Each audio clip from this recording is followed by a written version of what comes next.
Mutlu günler sevgili izleyenler. Kıbrıs'ın Sesi TV 2020 ekranlarında Diyalog Medya Genel Yayın Yönetmenimiz Sayın Reşat Akar'la birlikte Gündem Özel programında sizlerleyiz. Güzel, sağlıklı bir gün dilekleriyle programımıza başlayalım. Evet, Kıbrıs siyasetinde hareketlilik var, önemli gelişmeler var. Yeni bakan ataması, YDP'den toplu istifalar, hepsini konuşacağız. Bağlantılarımız olacak. Covid-19 gündemine bakacak olursak Delta varyantıyla daha da bir alevlendi diyebiliriz. Tedbirler, denetimler, bireysel olarak bizim aldığımız önlemler daha da bir önem kazandı.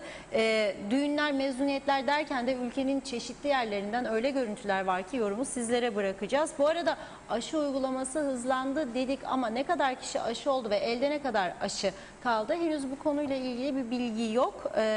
Bu konulara da değineceğiz. Son olarak bugün gazeteci yazar Kutlu Adalı'nın 25. ölüm yıl dönümü mezarı başında anıldı. Tabi biliyorsunuz soruşturma devam ediyor. Türkiye'den de belgeler bekleniyor. Hepsi ve daha fazlasıyla sizlerin de yorumlarıyla, sorularıyla Gündem Özel programına başlıyoruz. Sayın Akar merhaba. Merhabalar Funda Hanım. Herkese hayırlı günler dileyerek başlayalım. Biraz geç başladık. Özür diliyoruz. Yoğun trafik, telefonlar durmuyor. Vatandaşlardan ihbarlar yağıyor. Bunlarla ilgilenmeye çalışıyoruz. Yani yetişebildiğimiz kadarıyla. Gerçekten ülkemizde hemen her kesimden bir şikayet konusu geliyor. Kimisi susuzluktan şikayet ediyor, kimisi hastanelerde yaşadıklarından şikayet ediyor, karşılaştığı durumlardan şikayet ediyor. Kimisi devlet dairelerindeki işlerin ağır yürümesinden veya yürümemesinden şikayet ediyor. Kimisi bilekliklerde kazıklandığını anlatıyor. Kimisi telefon ücretlerinden zarar gördüğünü söylüyor. Kimisi bankalar tarafından nasıl aldatıldığını anlatıyor. Çok kısa olduğu için bu banka meselesinden gireyim. Diyor ki bir iş kadınımız, Türk parası ve euro hesabım vardı diyor X bankada. Kıbrıs'ın en köklü bankalarından. Sonradan tabii uluslararası oldu. Birkaç yıl gidip hesapları kontrol edemedim diyor. Sonunda gideyim bir tanesini kapatayım dedim diyor. İçindeki para meğer diyor bu bir yıl aşkın süre içerisinde yarısı buharlaştı diyor. Nasıl olur demiş. Banka demiş hesabı işletmeme cezasıdır bu demiş. Hesabı işletmiyorsa her ay paranla çekerim. Sonunda sen hava alırsın, ben de para alırım. Burası TRNC, Kuzey Kıbrıs Türk Cumhuriyeti. Yasaları yetersiz, eksik, çarpık, düzensiz, siyaseti öyle, her şeyde bir yanlışlık, bir istismara açık nokta var. Peki kim düzelecek bunu? Bu siyaset anlayışı mı düzelecek? Hangi siyaset anlayışıyla biz bu sorunları düzelteceğiz? Lütfen kendi kendimize soralım. Yani nasıl umutlanacağız? Kiminle umutlanacağız? Var mı bir ışık tünelin ucunda, görebiliyor muyuz? Gerçekten enteresan bir durum. Memleket yanıyor. Bir tarafta hava sıcaklığı 40 dereceye yaklaşmış. Diğer tarafta elektrikler bölge bölge kesilmeye devam ediyor. Diğer tarafta ülkede yeşillik kalmamış. Her taraf kuru otlarla, sıkıntı büyük. Diğer tarafta hastaneler doğru dürüst çalışmıyor, ameliyatlar yapılamıyor. Diğer tarafta korona, aşı konusundaki dağınıklık, kimin ne yaptığını bilmezlik ve siyasetteki dağınıklık. Dün akşam nihayet Demokrat Parti Genel Başkanı ve Turizm Bakanı dün akşam ne yapmış? Kendi partisine koalisyona girerken verdikleri Çalışma Bakanlığı görevine Afet Özzafer'i atamış. Genel sekreter ama milletvekili değil. Çünkü partinin toplamda 3 milletvekili var. Bir tanesi Sayın Fikri Ataoğlu, Genel Başkan, Turizm ve Çevre Bakanı. İkincisi Doktor Kural Çağman, Çalışma Bakanı yaptılar. Adam denedi bir sene gibi bir zaman. Baktı gördü ki bu bakanlık işkence makamı. İşler yürümüyor. Bir şeyler kararlar alıyor ama o rahatsız o kararlardan. Uyacağız diyorlar, koalisyon vardır. O da ben de o istemem uyayım diyor. İleride hakkımda çocuklarım aleyhimde konuşmasın diyor. Aslında daha önce de söyledim, gücenme yok. Bizim görevimiz doğru gördüklerimizi söylemek, eleştirmek, yapıcı eleştiride bulunmak. Karşı tarafta bu eleştirileri, bu önerileri dikkate alır. Başından siyasete girmesi yanlıştı zaten. Daha doğrusu bakanlığa. Çünkü ben demişti kendisi, Erhan Arıklı'nın ve Bertan Zaraoğlu'nun olduğu bir hükümete bırak girmeyi, güven oyu vermem dedi. Doğru mu diye soruldu, doğrudur dedi. Dedik biz arkadaşlara, siz de sorun ya bakalım. Bizim arkadaşlar da sordu, onlara da doğrudur dedi. Ve bu laftan sonra sen niye bir ay sonra gidip üstelik bırak oy verip vermemeyi, bakan oldun, sen gittin. Ne oldu? Doktor bir adam, başarılı bir insan, demiş ki yakın çevresine, girerken bakanlığa 3 tane stent vardı kalbimde, şimdi 6 oldu demiş. Allah iyiliğini versin. Ama niye girdin? Niye prensiplerini çiğnedin? Serdar abisi öyle demiş diyorlar. Gir de iyi olur falan. O da iyi niyetli kalktı, girdi bu işe. Sonunda gördü ki olmuyor bu iş.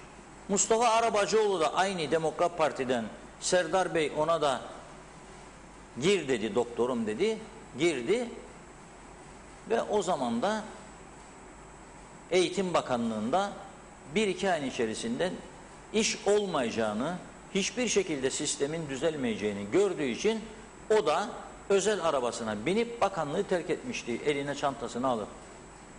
Fazla adam çıkmadı bu ülkede. 2-3 tane böyle siyasetçi çıktı sadece. Yapmam dedi, yapamam dedi ve ayrıldı. Ne oldu ondan sonra? Demokrat Parti'nin milletvekili olarak görünmeye devam eden Serdar Bey aldı yanına Bertan Zaraoğlu'nu, gitti başbakana, dedi ki Bertan'ı yap dedi, Çalışma Bakanı dedi. Bertan Yeniden Doğuş Partisi'nde 2 tane milletvekili var. İkisi de bakan ya. Evet, ikisi de bakan dedi. Bunun üzerine Demokrat Parti kanadı buna çok sert tepki gösterdi. Olmaz dedi bu iş, biz onay vermiyoruz. Şimdi Fikri Ataoğlu Bertan Zaraoğlu'nun yerine kendi partisinin genel sekreteri Afet Özcafer'i önerdi. Daha bu kesinleşmiş değil. Başbakan Ersan Saner düşünüyor. Herhalde danışacak da, Cumhurbaşkanı'nın dönmesini de bekliyor. Başka danışacağı çevreler de var. Ersan Bey 1-2 yere danışmadan adım atamaz. Çünkü oraya bir şekilde geldiğini biliyor. Yani ben diyor benim gelmemi destekleyenleri ben görmezden gelemem. Soracağım, onay alacağım, ona göre bakacağım bu işe. Beklesin bu iş. Ne olacak? Şeker suya mı düştü? Yani bakan olduğunda ne değişecek? Çalışmada olmadığında ne değişecek? Neticede alt tarafta bürokratlardır yürüden işleri yürütebiliyorlarsa. Şimdi bir taraftan DEP'de bu karışıklık. Ayrıca Afet Hanım'ın bakan olmasına karşı çıkan DEP'liler var. Onlar ne yapacak? O belli değil. Serdar Bey ne yapacak? İlk defa istediği bir şeyi yaptıramadı. Zaraoğlu'nu koyacaktı, koyduramadı. O da ayrı bir konu. Döndük baktı mı GDP'ye?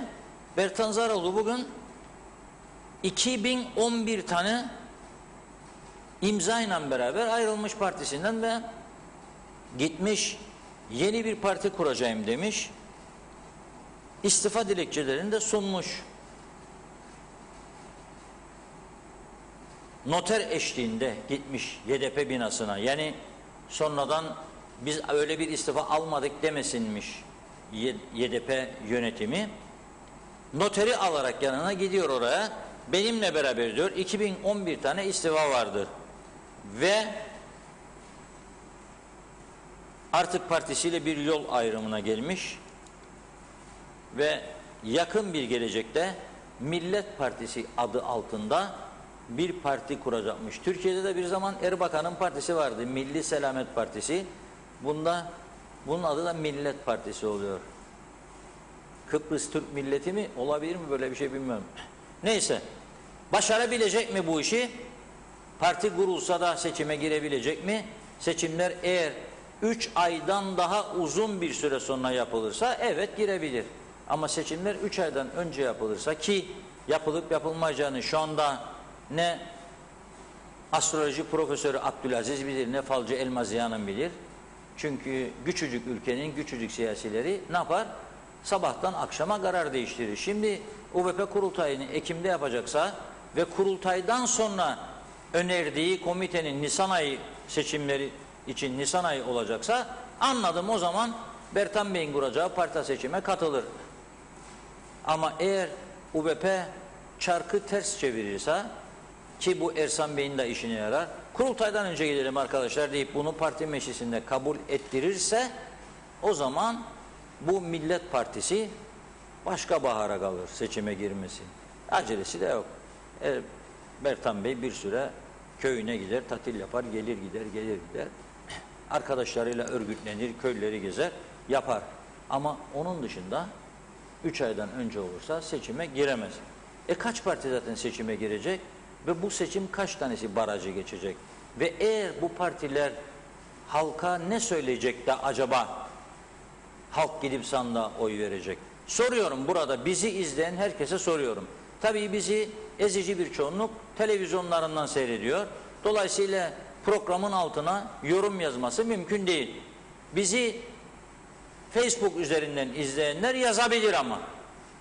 Yani siz bu mevcut şartlarda seçim sistemi değiştirilmeden, demiyorum başkanlık sistemi, ama hiç olmazsa tek bölge sistemi, milletvekillerinin bakan olamayacağı bir sistem, böyle bir seçim sistemi getirmezlerse karşınıza sizin halk olarak ve demezlerse şunu düzeltecek, bunun garantisini veriyoruz.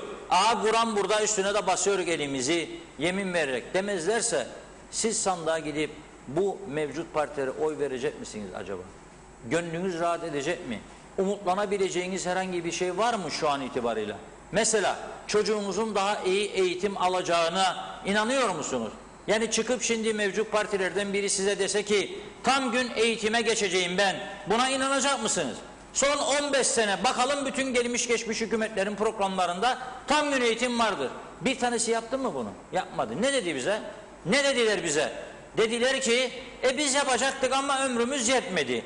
Biz yapacaktık ama işte altyapı sorunu, para bulamadık. Ne altyapı sorunu? Okullarmış kantin yapacakmış da yapamamış kantini. Çok paraymış gibi kantin. Arkadaş, sen gelir getirecek birkaç yere mesela vatandaşlıkları paraya bağlasaydın, bırak kantin yapmayı, bütün okulları yenilerdin, sıfırdan okul yapardın. Sadece vatandaşlığı paraya bağlasaydın, yapmadın ama. Bu ülkenin değerini yükseltecek hiçbir şey yapmadın.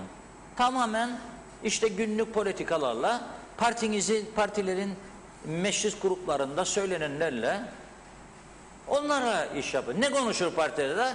Ya bakalım o falanca köyde işte bir kuyu varmış da o kuyu kurumuş da başka bir kuyu açtıralım, bu insanları da işleri dönsün. Bu büyük bir olay oluyor. Bunun kararını almak parti meclislerinde konuşuluyor. Sonra o onu söylüyor. Sayın Bakan'a söyledik diyor. Tamam, bizim partimizin bakanı bakacak bu işe diyor. Bakan gün ayrılacak, gidecek köye bakacak, konuşacak. Uzmanlarla başka kuyu olur mu olmaz mı? Dönecek kendi uzmanlarına konuşacak. 6 ay, 1 yıl bitti iş. Kaç sene oldu bize Anamur'dan su geleli? Da biz Anamur suyunun geldiği nokta Geçitköy Barajı. Geçitköy Barajı'nın üstünde Çamlıbel diye bir köy var. Çamlıbel. O röportaj hazırsa arkadaşlar, hazırlayın bu Çamlıbel röportajını, gösterelim. Çamlıbel diye bir köy var. Çok güzel. Orada bizi çok meşhur eden bir de manastır var. Dünyaya bizi öyle bir meşhur etti ki yıkıntı, döküntü, harabeye çevirdik diye. Bizi çok meşhur etti. Bir de Mavi Köşk var orada, bilirsiniz. O Mavi Köşk'ün tarihçesinde birileri kendilerine göre yazmış. Ben gittim, dinledim. Ne yalan söyleyeyim, bana o gün söylenenlerin %70'ine 60'ına inanmadım. Yani kafamdan geçirdim olasılıkları. Bir şeyler söylüyor herkes. Mesela klima deliği var, air condition. Adam o deliğin için yapmış. Türk askeri gelir saymış, oradan atlasın katsınmış. 1. kattan aşağı atlayacak diye klima deliği açacak. Yani basamaklardan inmek daha kolay. Oradan atladığında ayağı kırılabilir, dizi kırılabilir. Yani o hikayeleri biraz dikkat etsinler diyorum. Yani daha inandırıcı. Yani Türkiye'den geliyor, vay be abi deli gibi şey dediklerine duydum yani. Benim önümdeki deli gibi bir şey abi diyor. Deli gibi bir şey değil aslında. Yani bizim romanlarımızı düzeltmemiz lazım. İnandırıcı olması lazım. Nereden nereye geliyorum? Bunu da söyleme imkanı bugün doğdu demek ki. Baksınlar bir.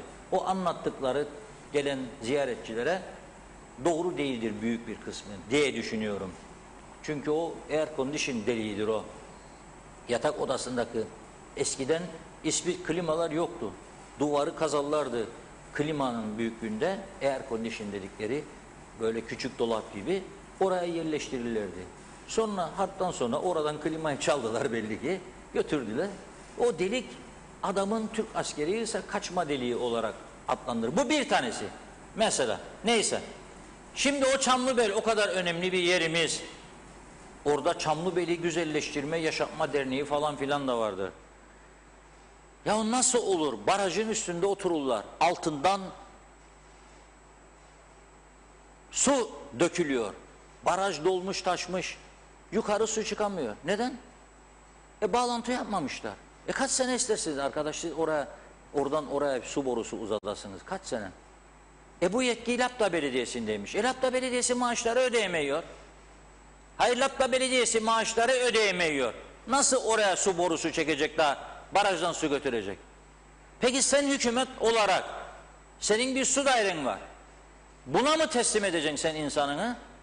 Yani baktın gördün ki belediye yapamıyor bu işi. Sen belediyeye verdiğin devlet yardımından kesersin. Oranın işini yaparsın. Veya belediyenin bunu 100 senede ödeyemeyeceğini görüyorsan ki görüyorsun.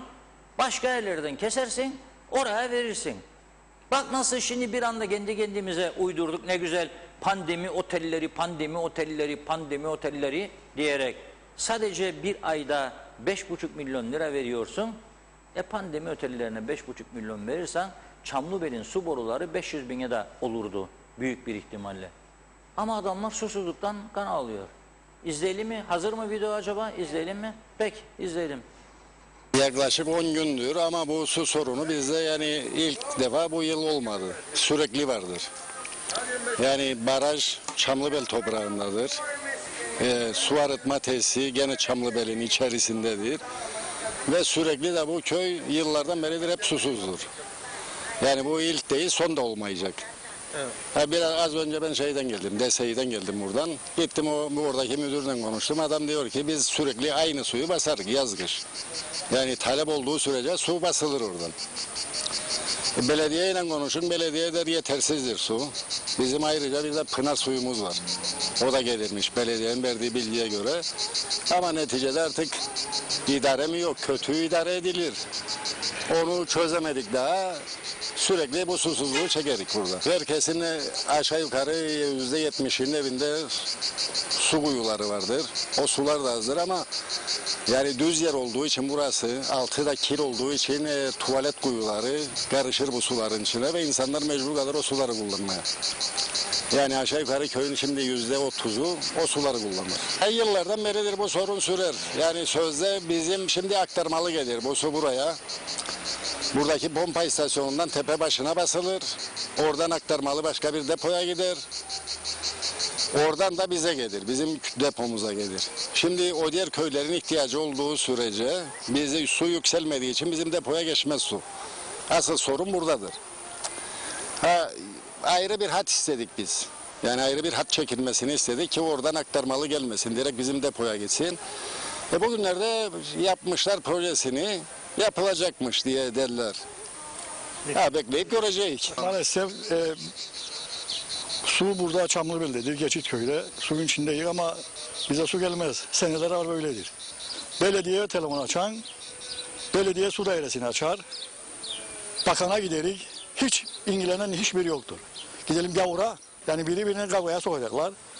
Herkes susuz kaldı, bunun içinde olmaz. Kaç gündür sularınız açık? Senelerden beri böyledir bu, seneler. Bayram geldiği zaman bu sular gelmez. Ne içindir bilmem.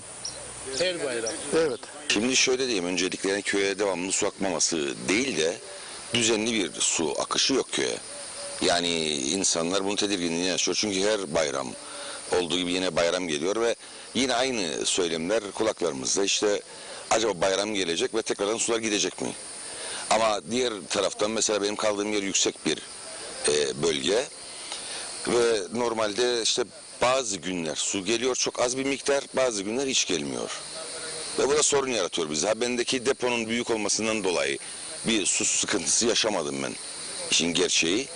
Ama eğer 2 tonluk deposu olan ve 1 tonluk deposu olan insanlar bu sorunu mutlaka yaşayacaktır. 10 günü geçti, su gelmez. Geçenlerde başkan geldi. Evet, belediye başkanımız geldi. Bayındırlık Ulaştırma Bakanımız da buradaydı. Onlara da söyledik. Giderecekler dediler. 10 gündür. Boru patlak olsa 2 gün, 3 günde onarılır. Suyumuz var, pınar suyumuz var. Barajdan bize su verilmedi. Su gider Tepebaşı'na. Akdeniz doyacak, Tepebaşı doyacak. Ondan sonra bize gelecek. Bize ayrı hat çekilmedi. Bu şekilde olduğu zaman bu yazda herkes susuz kalır. Şimdiye kadar var 3-5 ay kesilir gelir. Yani bu durum öyle devam eder. Düzensiz mi kesinti? Düzensiz. Düzensiz kesinti. Yani kesildiğinde 1-2 gün gelmez. Peki o süreçte suyla ilgili sıkıntılar, ne gibi sıkıntılar? Biz 2 kişiyi idare ederiz. 5-10 kişi olanla idare edemez. Bizim topraklarımıza akıyor. Su, içme suyu arıtma tesisi Çamlıbel'in içindedir. Ama maalesef Çamlıbel halkı bu suda faydalanamıyor. Özellikle de bak 8 senedir bu hizmet veriliyor. 8 senedir her bayram bize su kesilir. Yani kışın ortasında denk gelse o bayram bizde su yoktur. Bu tesadüfi olamaz. Bize su gelmiyor. Ondan sonra zaten su kesildikten sonra da 2-3 günde öyle gelmez.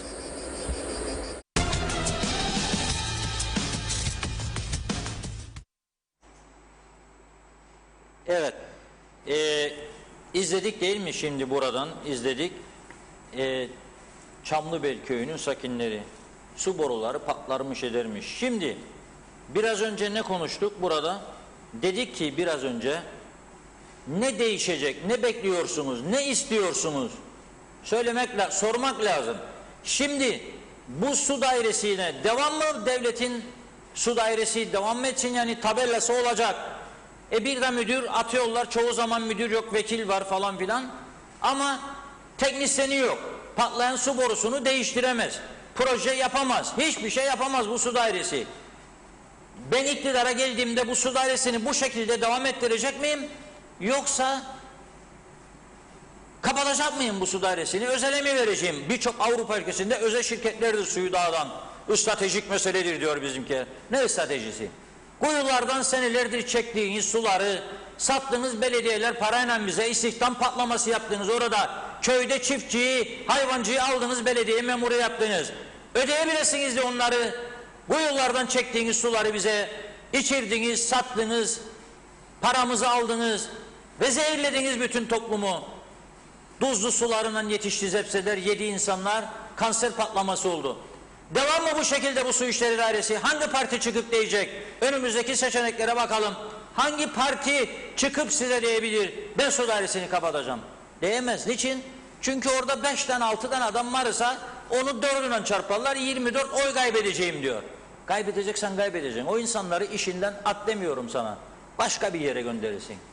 Bu daire artık ömrünü yitirmiştir. İş yapamaz durumdadır. Veya çıkıp şöyle bir şey diyebilir misin? Ben falan bakanlıklarda ve dairelerde fazlalık vardır. Oradan alacağım 10'ar kişiyi hizmet içi eğitimden geçireceğim. Su teknisyeni yapacağım. Gelirse gelecek, gelmezse işine son vereceğim. Yapar mısın? Bunu yapabilir mi? Ve su dairesini tekrar şahlandırasın? Yapamazsın. Zaten bak alsa da su dairesi memur saat 2 dediğime adam gidecek. 4'te su boruları patladı. Hangi memur gidip bakacak buna, su dairesine? Kim kabul edecek bunu? Ama özelde olduğu zaman parasını aldığı için hem zamanında daha boru kendisi patlamadan yenileyecek, mecburdur. Hem de sana devamlı suyunu temin edecek. Parasını da alacak. Ha verdik biz bunları belediyelere. 2 lira 30 kuruştan alıyorlar Türkiye'den. Kimisi 7, kimisi 8, kimisi 9 liraya satıyor bize. Kimisi 5 liraya. Biz de sesimizi çıkarmadan alıyoruz. Sonra sularım akmaz. Serdallı köyünde. Niçin akmaz? Onun da borularmış, çürümüş. Bir haftanın içinde 2. köydür bu Karpaz'da. Birçok köye 4 günde bir, 3 günde bir su akıyor. Herkes kuyu kazmış Karpaz'da. Suyu bulan çıkarır sular. O kuyu suları ne kadar temizdir? Nasıl zepsi yetiştirilir orada? Yetiştirilir mi? Bilmiyoruz. Dolayısıyla bir sormak lazım. Size ben ne için oy vereceğim? Ne değiştireceksiniz bana? Elektrik kurumu böyle mi devam edecek? Böyle mi devam edecek? Ben hala da onlarca sene elektrik kurumuna alınan malzemelerde kaç paralık rüşvetin döndüğünü mü sorgulayacağım? Ve bu mecliste hiçbir şey yapamayacak, hiçbir soru da soramayacak, göstermeli komite kuracak, sonuca gidemeyecek. Komitenin yarı üyesi diyecek ki vardır yolsuzluk, yarısı diyecek hayır yoktur çünkü onun iktidarı dönemine ait idi. O dosya hangisi temize çıkaracak bunu? Savcılık makamı mı? Savcılık neyi çıkaracak ortaya? Talimatla gelmiş, talimata göre yürüyen bir savcılık makamı var orada. Neyi çıkaracak ortaya? Polis mi çıkaracak? Eskiden polisin üzerindeki siyaset etkisi yok denecek kadar azdı. Şimdi çok yükseklerdi. Asker de baktı, gördü ki sivil işler öne çıktı. Eskisi gibi polisi yönetmiyor. Bırakıyor. Ötekiler de etkili oluyor. Ne acılar yaşandı bu poliste? Terfi hakkı, kaç kişinin terfi hakkı yendi? Kaç tane başarılı polis subayı emekli ayrılmak zorunda kaldı normal zamandan önce? Nasıl düzelecek biz bu ülkeyi? Ve bu baraj sistemi %5 mi kalacak? %7 mi olacak? 10 mu olacak? Kaç tane siyasi partiye muhtaç olacak bu toplum? 2 milletvekili, bir bakanlık aldı. Yeniden Doğuş. 3 milletvekili, 2 bakanlık aldı Demokrat Parti. Ve illaki milletvekili olacak. İllaki milletvekili olacak. Olsun da kim isterse olsun diyor. Yani Türkiye'ye heyetler gönderiyorlar. Görüyorsunuz değil mi? Elinde yazılı, önünde bir metni. Okuyamıyor giden arkadaşlar. Üzülmüyor musunuz siz bunu? Bu toplumun bu mudur değeri? Bu toplumdan bu mu çıkıyor sadece? Üzülmüyor musunuz? Ama üzülmüyorsak hepimiz o zaman sonuçlarına da katlanacağız. Bağırmak, çağırmak yok. Yani bankaya gittim, 550 euro vardı, dedi ki sana 300'ü gitti. Ne yaptın 300'ünü? Buharlaştı diyor. Nereye buharlaştı? Benim kasaya gir diyor. Niçin? Çalıştırmama, hesabı çalıştırmama parasıymış. Paramı gözetlemiş. Bu insanları nereye teşvik ediyorsun? Evinde kuyu kazıp da parasını oraya mı saklasın yoksa yastık altına mı? Bu kadar hırsızlığın patladığı bir ülkede. Evet. Diyor ki şimdi bu arkadaşımız da bakın bizlere ne vaatler vererek kurulduydu bu parti yeniden doğuş. Yeni doğuş aradı. Yeniden doğuş yaptılar adını. Diyor ki Arıklı'yla yol ayrım diyor partinin hükümette yer almasıyla başladı diyor. Kendisi hükümete girilmemesi yönünde görüş bildirdiğini ifade etti diyor. Kendisi demiş ki girmeyelim bu hükümete demiş. Sonra istediğin Çalışma Bakanı olasın. Nasıl? O günkü şartlarda doğru olan bu değildi. Ben partimi düşünerek hareket ettim. Sayın Arıklı koltuğu düşünerek hareket etti diyor. Hükümetin kurulması üzere yürütülen müzakerelerde istişare ederek şayet o gün bir bakanlık bir ayrılık düşüncem olsaydı Sayın Arıklı'nın başbakan yardımcısı olmasını ya da bu kadar büyük kurumları yönetebilecek bir pozisyona gelmesini sağlamazdım dedi. Evet. Bu şekilde gidiyor açıklaması. Erhan Arıklı da az önce sosyal medya hesabından bir paylaşım yaptı. O da diyor ki hayırlısı olsun arkadaşlarıma diyor. İftiralarına ve iddialarına cevap vermeye gerek görmüyorum. İstifa edenler diye sunduğu toplu istifa şekli YSK tarafından kabul edilen bir istifa şekli değildir diyor. YSK'nın ayrı ve ıslak imzalı istifa dilekçesi istediğini Sayın Vekilin kendisi de bilmektedir. Buna rağmen şov yapmak için toplu istifa dilekçesi sunulmuştur. İmzaların gerçekten bu şahıslara ait olup olmadığı araştırılacak. Bence başka iş yok zaten ülkede. Suymuş, oymuş, buymuş zaten gerek yok. Toprağla yıkansın insanlar. Biz bunlarla uğraşalım. Islak mı değil mi, kuru mu değil mi, imzalar onun mu değil mi? Bir heyet de bunun için kuralım. 2000 kişilik bir heyet çalışsın ve tespit etsin. Kapı kapı geçsin. YDP'nin şu andaki üye sayısı 10.000 üzerine çıkmıştır. Bu istifaların tamamı doğru olsa bile bu istifalar YDP'yi etkilemeyecek. Bilakis yıl sonuna kadar üye sayısını 12.000'e çıkarma hedefini kamçılayacaktır diyor. Hayırlı uğurlu olsun diyelim ikisine de. Ve azıcık mesaj mı? Yoksa Evet. çok mu var mesaj? Var. Ben biraz mesajları aktarayım. Ayrılmıyoruz. Biraz sonra sizlere bir değil iki tane farklı konu ama iki farklı video ekranlara getireceğiz. Acaba diyeceksiniz, bunlar bizim ülkemizde mi? Bu bizim Kıbrıs'ımız mı? Is this a Cyprus diye soracaksınız. Ben de size nerede olduğunu söyleyeceğim. Evet. Evet, çok teşekkür ediyoruz her zamanki gibi ilginize. Hızlıca başlayayım. Vedat Allahkerim hayırlı yayınlar diliyor. Hasan Nihat Erduran da herkes bankalara işler, hiç ticari risk yok. Yaz kış şemsiye açık gezer demiş. Özgür Yaltırık İstanbul'dan saygılar diyor. Bizi de İstanbul'a davet etmiş. Çok mersi. Natali'de de yasa çok, eksik çok. Bu yüzden olaylar sıkıntı. Bravo Reşat abi. Nurcan Uzmaner Mısırlı Soy iyi yayınlar diliyor o da. Çok teşekkür ediyoruz. Vedat Özkan Ankara'dan selamlar. İyi yayınlar Funda Hanım, Reşat Bey. Banka resmen vatandaşı soymuş. Buna hırsızlık denir. Türkiye'de 10 yıl hesapta işlem olmazsa hesap hazineye aktarılır. Rıfat Şener iyi yayınlar diledi. Metin Maraş Ali hoş vakitler, kolay gelsin diyor. Hasan Nihat Erduran faturasız işler, yemeler, içmeler devam eder. Evet. Sonra vergiler yetmez, teker dönmez, şikayetler yükselir böylece. Sizin 27. sayfa konuşur vergi listeleri demiş. İzzet Kahraman, o da iyi yayınlar diliyor. Zeka Üçer de Londra'dan selamlarını yolladı. Mehmet Karçin de, Mustafa Özcan da çok teşekkür ediyoruz. Aziz Kavas, sizleri dinlemek için televizyonu açtığımda her zaman ezanla beraber yayına başlıyorsunuz. Allah size yardımcı olsun. İyi yayınlar dilerim yazdı. Orhan Akkuş, Sayın Akar selamlar. Ben de bir bankada aynı hüsrana uğradım. Ödemiş olduğum taksiti tekrar bana ödettiler. Hem de gecikme zammıyla birlikte. Gürkan Giritli de yazdı. Metin Maraş Ali zaten seçimi istemeyen UBP Zaroğlu'nun partisi seçime girsin diye yeterli zaman kullanacağından eminim, işlerine nasıl gelirse düşüncesindeyim demiş. İsmet Ezel, sistem değişmezse ne rey koyacak ne de rey sayacak kişi bulunmayacak diyor. Soley Özyiğitler, hayır seçime katılmıyorum çünkü hepsi birbirine benzer. Döneşaş, iyi yayınlar, benim kapıma gelene oy vermem. Çünkü pandemide kimse kapımı çalmadı. O için gelmesinler. İsmet Ezel, genel ve yerel seçimler aynı gün olmalı diyor. Dinçer Gülsev, ağzınıza, emeğinize, yüreğinize sağlık. Kesinlikle oy vermeyeceğim bunlara yazmış Dinçer Bey de. Ali Uluçamgil, ÖRP'yi hatırlar mısınız Reşat Bey? Tarih tekerrürden ibarettir diyor. Gürkan Girit'le her şey güzel olacak inşallah. İnşallah. Hasan Nihat Erduran, devlet su işlerinin verdiği suyu halka dağıtamayan, kayıp kaçağı önleyemeyen belediyelere kesinlikle oy yok.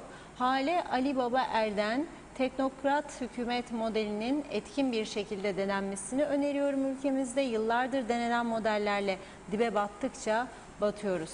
Yaşar Sadıkel, Reşat Bey eğer %10'a baraj çıkarmazlarsa her gün böyle partiler kurulacak demiş. Koskoca Amerika'da 2 parti var. Herkes koltuk derdinde, halkı düşünen yok. Vedat Özkan, Kuzey Kıbrıs turizm değil, vekil ve kasası boş belediye cenneti dedi.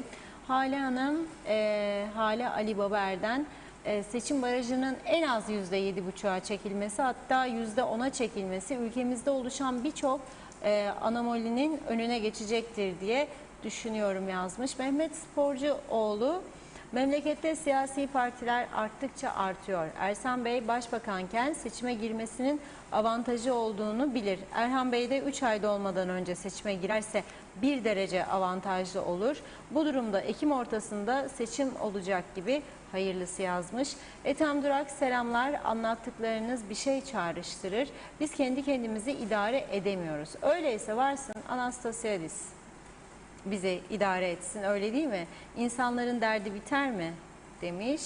Hasan Nihat Erduran, bizde de baraj yükselecek. 2 parti olacak. Kazanan 5 yıl kalacak. İyiyse tekrar kazanacak, değilse gidecek. İstikrar olmadan iş icraat yapılamaz.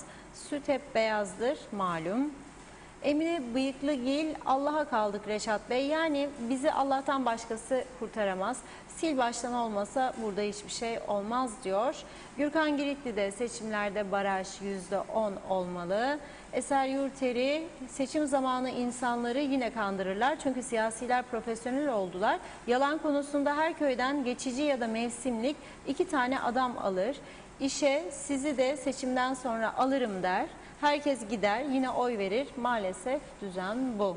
Abdullah Azizoğlu, pandemi otelleri İngiltere'den gelip yurtlara yerleştirilen öğrencilerden özür dileyerek 5 yıldızlı otellere taşınan Kudret Özersay'ın eseridir. 2 ay önce de 120 milyon ödedi maliye demiş. Mehmet İnancı, hoş vakitler değerli dostlarım, hayırlı yayınlar tüm dünyaya, dertasız günlere inşallah. Zarif Şen Menteşoğlu, Sayın Reşat Bey, bu susuzluk sıkıntısı Yeni Boğaziçi köyünde de var. Bir aydan fazladır doğru dürüst su verilmiyor. Belediyeye sorduğum zamansa çeşitli nedenler öne sürerler. Bu nedenler herkese ayrı değişik söyleniyor. Biz artık inandık ki Yeni Boğaziçi Belediyesi yeterli ödeme yapamadığından yeterli verim alamıyor. Gerçek budur. Su alamıyor. Gerçek budur. Kimseyi kandırmasınlar. Bütün Ambelya bölgesi isyan noktasındadır. Hasan Kaya, Reşat Bey Girne'nin göbeğinde demiş, sitede 10 günde bir su veriliyor. Girne Belediyesi 100 hanelik bir site burası, Allah aşkına yazmış. Mustafa Güngör'ün mesajı. Abdülkadir Kösedağ, eşkıyaya teslim olmuş bir hükümet yorumunda bulundu. İsmet Ezel, batırılan kurumların personeli niçin eğitilip polis hemşire yapılmadı diye sormuş. Cengiz Topel Dağ'da, iyi çalışmalar dilerim, ağzınıza sağlık, her şeyi çok doğru söylersiniz. Yurt dışında okuyan öğrencilerin burs paraları yatmadı. Eğitim Bakanlığı mesaj gönderir, Maliye Bakanlığı'na gönderildi diye. Maliye Bakanlığı niye işlem yapmaz? Lütfen sesimizi duyurur musunuz? Teşekkür ederiz yazmış. Zehra Sencer, hayırlı yayınlar, süpersiniz diyor. İyi söylüyorsunuz da biraz da mazari toplumu olduk yazmış. Mehmet İnancı, Reşat Bey, dingili kopmuş bir kamyon gibi sağa sola yalpalayan bir ülke olduk. Allah'ın bir suyunu bile adilane dağıtamayan bu şahıslara söyleyecek söz bulunamıyor. Sandalye yine sandalye. Yunus Gildir, telefon dairesi, elektrik dairesi, toprak dairesi, karayolları dairesi hepsi özelleşmesi lazım. O zaman hepsi belki düzgün çalışırlar. Fatoş Köroğlu iyi yayınlar diledi. Teşekkür ediyoruz. Hüseyin Arslan Bey de, Hüseyin Reyhan Bey de çok mersi. Hasan Ceylanlı, devletin su dairesi Kumyalı'da arızalanan su pompasını 2 haftadır tamiri yapılamıyor. Kumyalı'dan Dipkarpaz'a su yok. Belediyeler kuyulardan su yetiştirmeye çalışıyor. Ne zaman tamir olacağı meçhul dedi. Nazime Nalbant yazdı. Severek dinlerim. Çok güzel, bizleri aydınlatırsanız. Reşat Bey çok teşekkür ederim. Bana da mesajları okuduğum için teşekkür ediyor Nezime Hanım. Çok mersi. Haklarınızı ödeyemeyiz, seviliyorsunuz demiş. Sizler de öyle tabii ki. Tema Yavaş, iyi yayınlar. Mehmet İnancı, ilklerin adamı Sayın Reşat Akar. Halk dört gözle sizi bekliyor. Zehra Sencer, Karpaz'dan selamlarını yolladı. Çok teşekkür ediyorum Zehra Hanım. Çağatay Doluner, Reşat Bey, daha önce defalarca söyledim, mevcut durum bu şekilde devam edemez. Hiçbirimiz bu yaşananları diyeyim hak etmiyoruz. Bazı tavizler verip Rumlarla anlaşma yapmamız ve de Avrupa Birliği'nin bir parçası olmamız gerekiyor. Sorumsuzların da adalet önüne çıkarılması lazım. Nüfusun belirli yüzdeliği paraya gömülüyor ama geri kalan çoğunluk ne hale geldi? Baştakilerin umurunda değil, sallamıyorlar demiş. Mehmet Akın, tekrar bir kapanmama için lütfen maske, mesafe, hijyen kurallarına uyalım diyor Mehmet Bey. Ercan Ergün, Reşat Akar süpersin. Hüseyin Koltan, kolay gelsin. Gerçek ve doğru haberin adresi, ekranlarımıza hoş geldiniz. İyi yayınlar dilerim. Kazım Ant, Reşat Bey, 2018 yılında eşimin hesabına bir bankaya yatırılan 300 pound'u geçen ay almaya gitti ve 205 pound artı 12 lira verip hesabı kapattılar demiş. Şirin Bey, maaşlar için alınan borç, paraların faiz oranı nedir? Bu faizleri ödememiz için benzin ve diğer ürün vergileri kaderine terk edilen esnafa ve halka yıkılıyor diyor. Bir iki mesaj daha okuyup ara vereyim. Günlerin yeri, ben 3 yıllığına borç aldım. 2 yılda ödedim ve erken ödeme cezası ödedim yazdı. Mehmet Uluçaylı da iyi günler, hayırlı yayınlar diledi. Hüseyin Koltan, dün izledim programı ama mesaj atamadım diyor. Çok teşekkür ederiz Reşat Bey, ağzınıza yüreğinize sağlık. Raif Erdal, iyi yayınlar Reşat Bey. Bütün bunların nedeni belli değil mi? Hala yaman zamanı demiş. Hasan Ertem de bu ülkede halk futbol takımı tutar gibi parti tutuyor. Parti de bunu bildiği için ne yaparsak yapalım bizim tarafların oyları bizim deyip iyi işler peşinde olmayı gerek görmüyorlar diyor.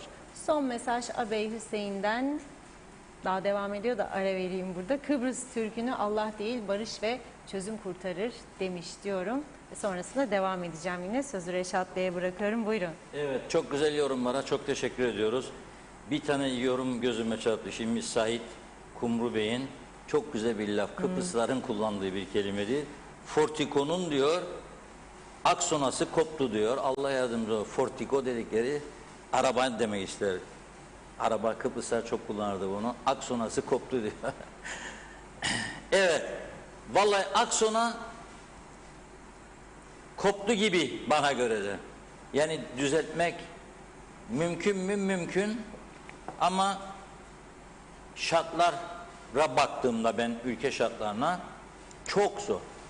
Çünkü mesela aracınıza bir şey oldu, götürürsünüz. Bir tamirci sizin araca gerekeni yapamıyor. Anlamadığı halde bakayım edeyim diyor. Bir şeyler yapıyor. Alıyorsunuz. Siz gene kopmuş vaziyette buluyorsunuz aracı. Başka bir tamirciye gidersiniz. Çok iyi. O da der ki tamam ama bu kadara tamir olur. Siz de dersiniz ki bende o para yok. O zaman gene arabanın tamiratı eksidir. Veyahut da öderim, yap iyisini kardeşim dersin. Yapar iyisini. O yüzden nedir mesele? 10 tane önemli sorun varsa hayatımızda, mesela bana göre nedir en önemli 10 sorun? 1. Trafik. Yola çıkan ne zaman sağ gelecek, sağ gidecek belli değil. Öldürücü. Cezalar yetersiz, caydırıcı değil. Polis kontrolü yok, denetim yok, caydırıcılık yok. Yollar berbat, çökmüş vaziyette. Fakat çok lüks arabalar var. Güney Kıbrıs'ta yok. Bastı mı gaza gider mi gider derdi Cem Karaca. Bastı gaza gider arkadaş. Cipler, Mercedesler, BMW'ler çok. Allah versin ama yolsuz bir ülkede bunlar olmaz. O zaman bir vergi düzenlemesiyle bunları yola getirsin. Bu da arabacılar kafasına üşüşür hükümetin. Ben sana verdiydim diyor. Neyi verdin bilirsiniz yani seçimde. Piyango biletleri falan filan. Olmaz diyor. Bir de indirim yaptırıyorlar, KDV indirimi. Bakınız İngiltere'de yaşayan herkes bilir. Denedim ben zamanında.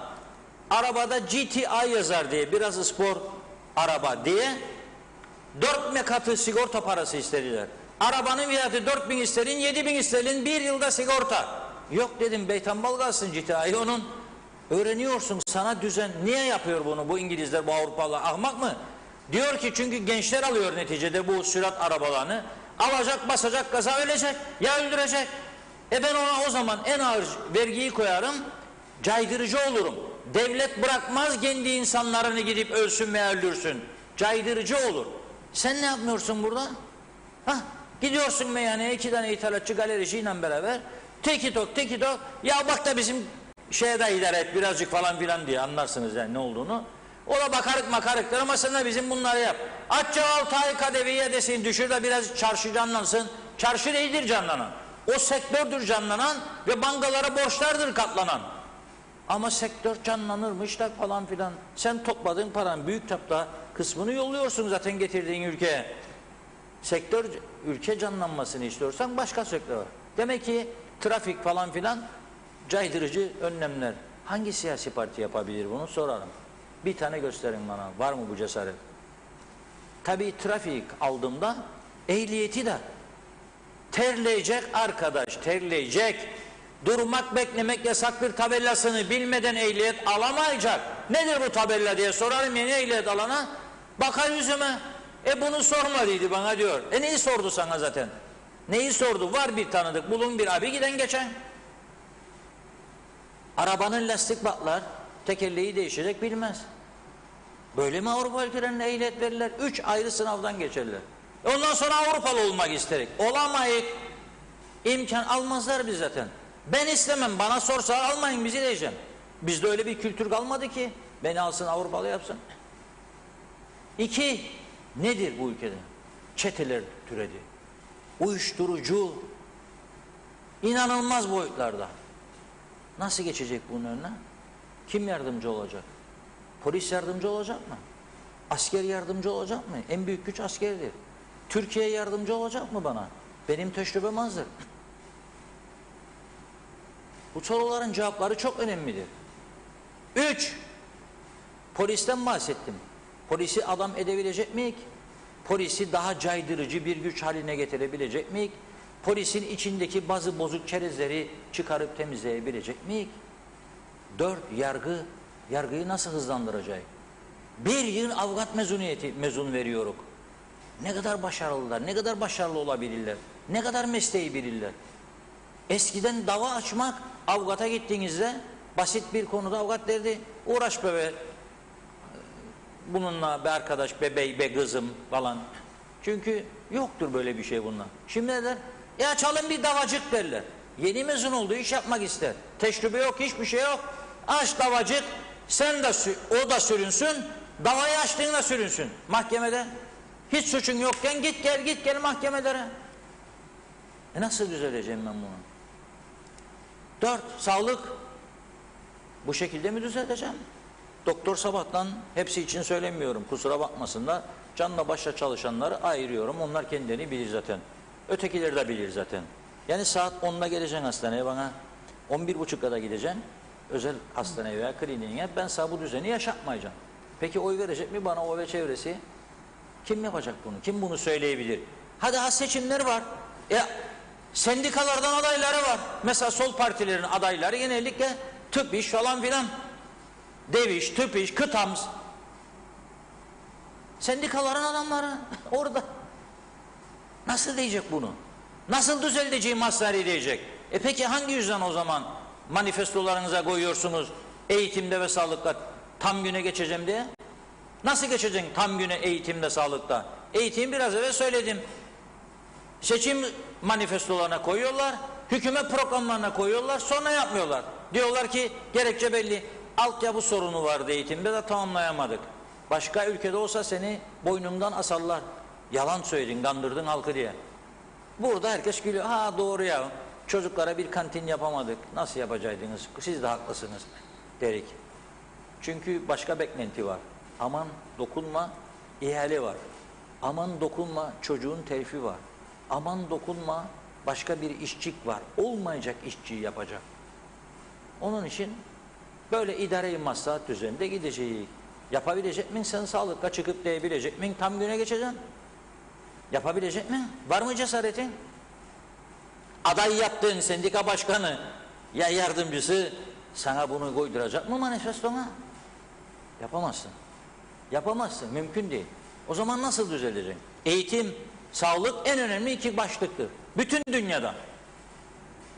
Gelişmiş ülkeler, Avrupa ülkelerinde siyasi partiler eğitim ve sağlıkla ya çıkar iktidar olur ya eğitim ve sağlıkta başarısızlıkla yuvarlanır, muhalefete düşer.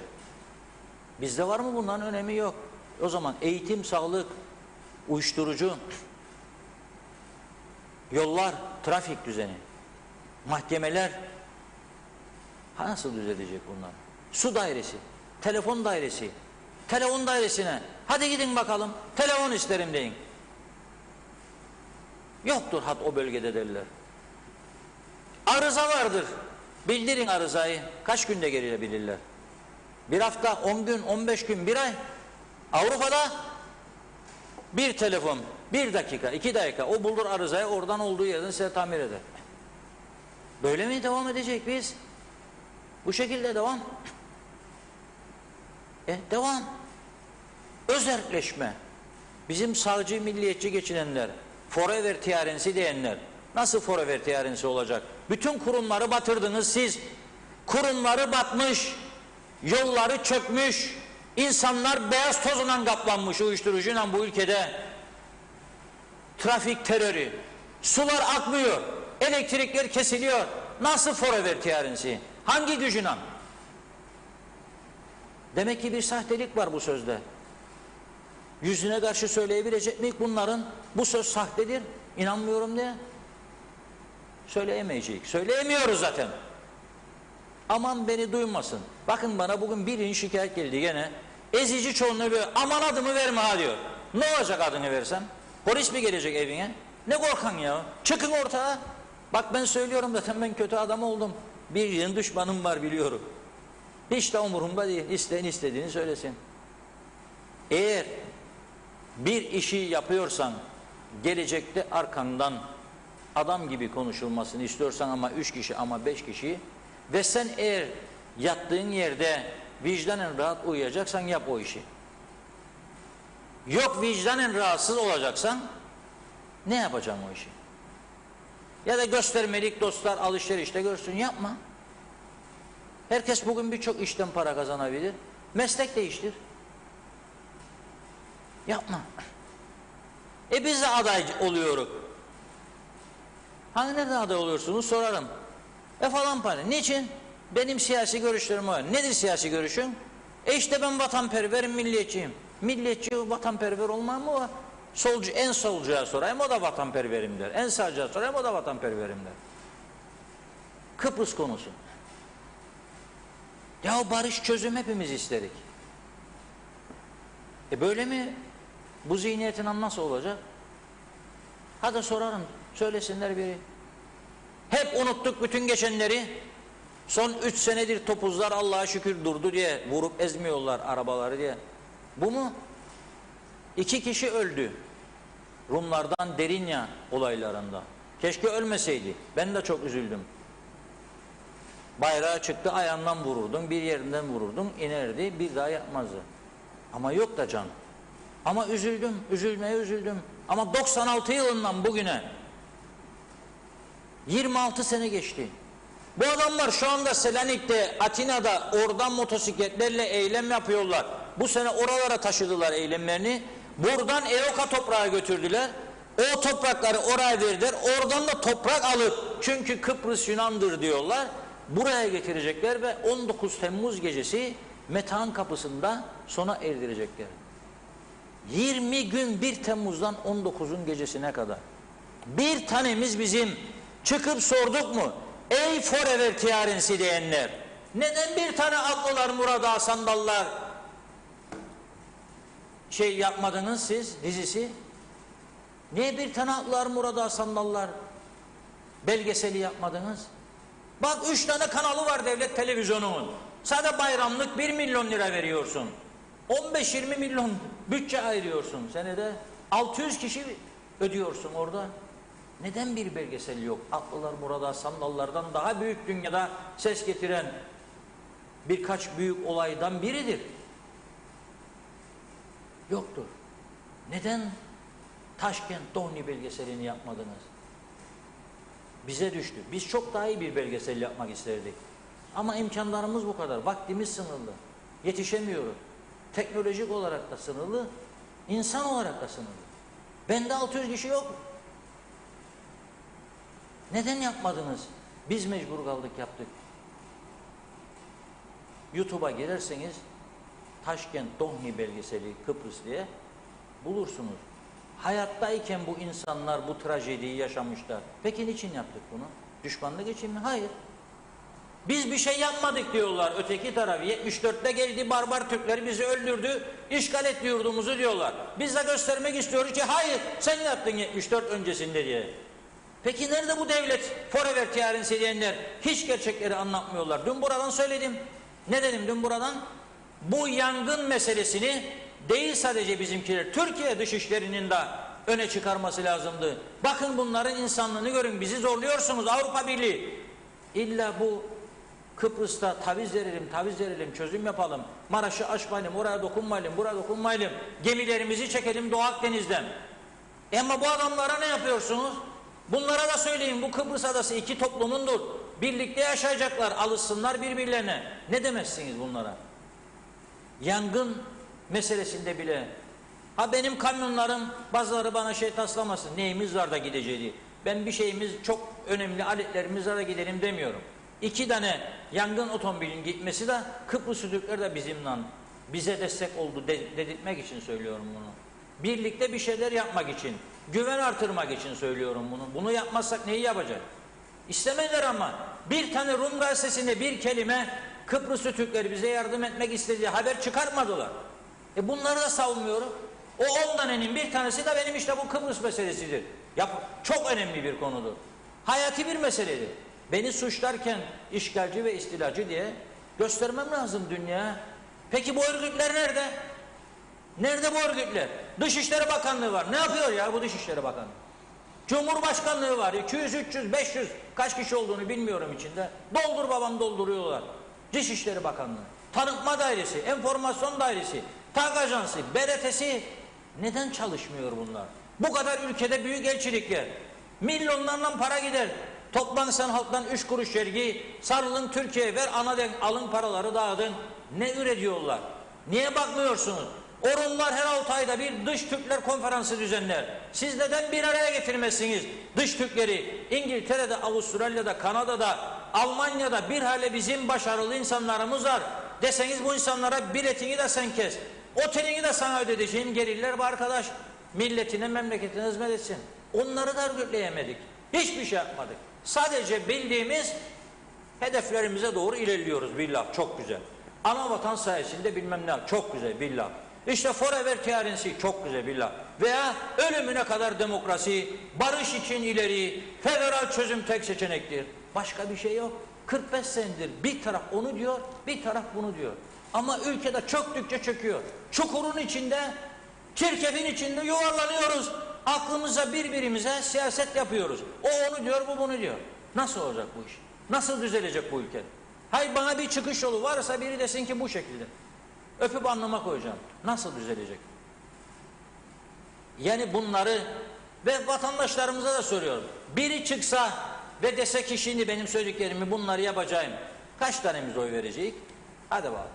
Otogalerici bana oy verecek mi? Ben KDV'yi indirmeyeceğim dersem, hatta dersem ki lüks arabalara zam yapacağım. Bir oy verir mi sana? Verdirir mi çevresine? Verdirir mi? Mümkün değil. Lüks arabalara vergi koyacağım diyeyim, verdirmez.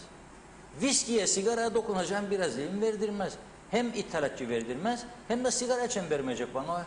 Ya diyecek mesela, bir daha da vergi. Gene koyacak sana. Bak, zaten sana o sigara vergiyi koymazsa, evine su getirmeyecek, susuzluk alacaksın. Ha, şimdiki gibi ağlayacaksın. Boruların patlak, asbestli borulardan akan suyu çocuğuna çorbacık yapacaksın, yedireceksin. Sonra diyeceksin bizim çocuk ishal oldu. Sonra diyeceksin bizim vücutta çobanlar çıktı. Git koştur. Git koştur. Yani yahut da diyeceksin ki gittim devlet hastanesine. Doktor yokmuş. Kalp ameliyathanesi bozukmuş. Yolladı beni özele. Özele gidecek param yok. Verecek param yok. Ne olacak halim benim? Benim aile çevremden her 2 günde bir, 3 günde bir telefon alırım. Gittik hastaneye, olmadı. Ne yapalım? Ne tavsiye edin? Ötekine de gidersek çok para. Neyle vereceğim? Bu düzende mi yaşayacak ya? Adam bir yaşa geldikten sonra gidecek, ilacını bulamayacak. Aldığı 3.500-4.000 lira emekli parasıyla ben ona diyeceğim git 600 lira, 550 lira, 800 lira ilaç parası ver. Sonra pandemi çıktı. Korona morona. 1,5-2 yıldır bununla savaşırız. 1,5 yıldır. Koronadan savaşırken insanlara doktorlar çıkar, ne güzel. Diyetisyenlerimiz, sağlık uzmanlarımız der ki şeyi yükseldin, bağışıklık sistemini. Özellikle D vitamini. Ben de söylerim. Herkese de söylerim buradan. D vitamininizi mutlaka ölçtürün. 25'in altında düşükse başlayın kullanmaya. Durumuna göre. Doktorunuza da sorarsınız. Ama devlet hastanelerinde D vitamini tahlili yapılmaz. Şimdi adam der, benim bir günlük yemiyem 130, 140, 150 Türk lirası. Bir D vitamini tahlili 160 lira. Bir şişesi de Avrupa alırsanız, Avrupa 120-130'dan aşağı değil. 30 tane var içinde.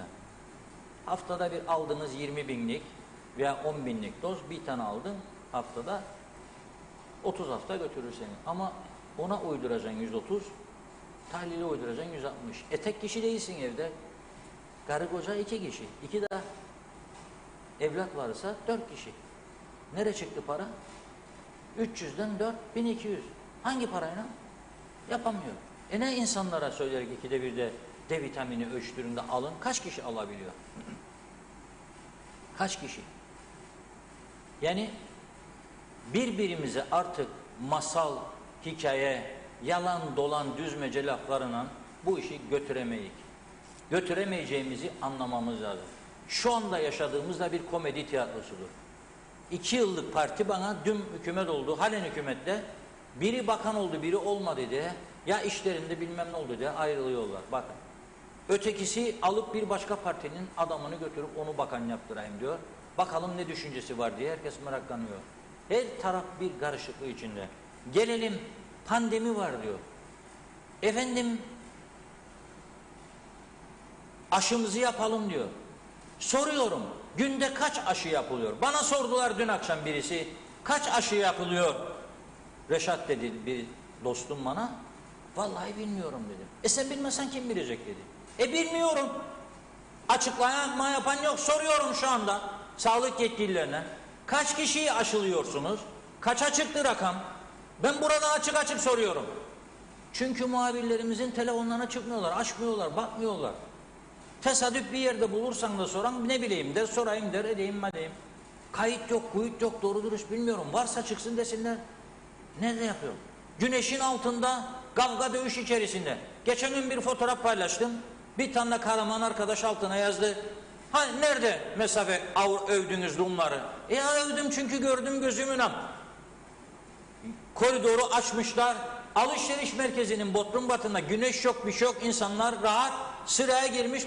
Burnunun altındaydı diyor biri maske. Hadi bakalım. Peki o zaman ben size bir video gösteriyorum. Maske nerededir bakalım. Geçtiğimiz hafta sonu. Hadi izleyelim beraber bu maskeyi. Ver müzikli sesiyle beraber dinleyelim. Ver.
Nasıl görüntüler? Burası başka değil ha. Yani burayı Brezilya falan zannetmeyiniz. Mausa bölgesinde geçtiğimiz hafta sonu çekilmiş bir videodur. Sonra da bu sağlık örgütleri var ya, Allah hepsinin iyiliğini versin. Pandemiden bu yana aman. Ya, orayı kapat, burayı kapat, orayı kapat, burayı kapat. Sonunda kendilerine göre bir keşif buldular. Bileklik. Turist gelecek, denize girecek, plastik bir şey olsunmuş elinde. Aşı olmaz diyor. Aşı PCR gene olmaz diyor. Takacak diyor o bilekliği diyor. Öyle gidecek diyor. 750 lira para verecek ekstradan. Çünkü gelip burada altın toplayacağı için 750'yi göz alması lazım. 1 milyarlık altın toplarsa adam 750'yi versin diyor. Ve verecek yarısını bir GSM şirketi lup cebe. Geri kalan yarısında bir kısmını geri iade edecek adama, bir kısmı da devlet alacakmış. Ve insanları turizmi öldürdüler. Herkesi batırdılar. İçteki üreticileri de batırdılar. Çünkü oteller çalışmayınca elindeki malı satamadı. Karpuzlar kaldı, patatesler kaldı, yağlar kaldı, zeytinler kaldı. Esnaf sanatkarlardan Hürrem Tulga orayı burayı arıyor, otelleri alın diyor. Açıldığınız ay kısmen de olsun diyor. Biraz kaldı yağlar diyor üreticinin diyor. Esnaf sanatkarlar kooperatif kurdu, yağ üretiyor, bekmez üretiyor, zivaniye üretiyor, satacakmış ama kime? Turist gelmezse kime satacak? Turist gelmezse kime? Öldürdüler bütün ekonomiyi, mahvettiler. Borçlandırdılar devleti. Ondan sonra da açtılar. Peki sen bunu nasıl kontrol ediyorsun? Niye edemedin? Soruyorum. Kimdir sorumlusu bu işin? Sağlık Bakanlığı mı, polis mi? Kimdir? Belediyeler mi? Niye kontrol edemediniz bunu? Sonra korona yükseldi. Hadi yarın gene kapayalım. Hadi. Artarsa sayı hastaneler yetmeyecek. Ne olacaksınız ha? Nereye gidecek? Onu söyleyin. Ne olacak? Sayı patladı diyeceksiniz. Yarın gene kapatalım. Kapatalım. Bunlar niye kontrol etmiyor? Niye adam gibi yapmıyoruz eğlencemizi? Niye adam gibi kontrol etmiyoruz barları, kafeleri, şuraları, buraları? Niçin? Bak sonu bunun nereye varacak? Yarın vaka sayısı patladı diyeceksiniz bize. Bir insanın temaslı bile olması 10 günlük hayatına mı? 10 gün işine gidemiyor. Eğer özel işi varsa işten kendi doğrudan kaybediyor. İşi yoksa hem kendi kaybediyor hem işvereni kaybediyor. 10 gün işte yok adam. Temaslıdır diye. Mesajlar geliyor bazı marketlerde maske yok, kimse bakmıyor. Marketlere girişlerde eskiden hijyen verilirdi, sıcaklık ölçülürdü. Şu anda yok. Birçok yerde yok. Kim kontrol edecek bunları? Benim elemanım mı var derse bana birisi, o zaman derim vazgeçin bu işten. Kontrol edemiyorsanız vazgeçin. Ama bu şekilde olmaz. Peki şimdi geri siyasete dönelim. Bu arada sağlığı söyleyeyim bitsin son, önümde kalmasın. Bugün bir arkadaşımız uyardı. Ameliyat randevusu vardı. Bugün demişler ki ameliyatlar iptal. Arkadaşlara dedi ki arayın konuşun. Başhekim yardımcısı Doktor Süha Akpınar ile konuştular. Şöyle diyor. Geçtiğimiz gün hastanede tedavi olan bir hastaya pansuman yapan genel cerrah Doktor Seral Çağman pansumanını yaptığı kişinin pozitif çıkması nedeniyle test yaptırıp izole oldu. Çağman'ın ikinci testinin yapılacağı güne kadar kendisinin yapacağı ameliyatlar aciliyet teşkil etmediği ve bir haftada bekletebilme şansı olduğu için ertelendi. Hastanemizin fiziki zayıflığı nedeniyle acil olan hastalar zaten Doktor Burhan Nalbandoğlu Devlet Hastanesi'ne gönderiliyordu. Şimdi de böyle acil bir ameliyat çıkarsa oraya gönderilecektir. Hastanemizde ortopedi, kulak, burun, boğaz ve kadın doğum ameliyatları devam ediyor. Sadece genel cerrahın ameliyatları ileriye ertelendi. Genel cerrahın ikinci testi pozitif çıkarsa Lefkoşa Doktor Burhan Nalbandoğlu Hastanesi'nde bulunan genel cerrahın buradaki ameliyatlara bakmasını isteyeceğiz diyor. Yani sadece genel cerrahi bundan etkilendi demek istiyor. Dönüyoruz iç siyasete. Şimdi DEP'e bir bakan önerdi. Daha kabul ettiğini açıklamadı başbakan. YDP ikiye bölündü, karpuz ortadan iki parça oldu. İktidarın büyük ortağı UBP ne yapacak? Bu soruya bir yanıt bulmamız gerekiyor. Dolayısıyla Lefkoşa Milletvekili Sayın Zorlu Töre de genel başkan adaylarındandır. Arkadaşlarımız onunla bağlantı kuruyorlar. Onu dinleyeceğiz. Hazır mı Zorlu Bey? Şu anda bağlamak üzereler. Bu arada isterseniz ben bir iki mesaj aktarayım. Telefon bağlantısı da hazır olur. Aytaç Bey Allah kolaylık versin demiş. Nüfusumuzu merak ettim. Sayın Sener 4 milyon muhtaç kişiye yardım yapacağız dedi ama merak ediyorum diyor. Haldun Yenilmez de dinleyen yok, memleket vurdum duymaz oldu, artık başka yöntem bulmak lazım dedi. Taner Sami Selçuk'ta Kuzey Kıbrıs'ı yönetmek için ihale açılmalı. En iyi teklif verene yönetim işini vermeli. Başka çaremiz kalmadı. Yönetime talip olan şimdilerin gerekli yok. Onu boşuna yırtınıyorsunuz diyor.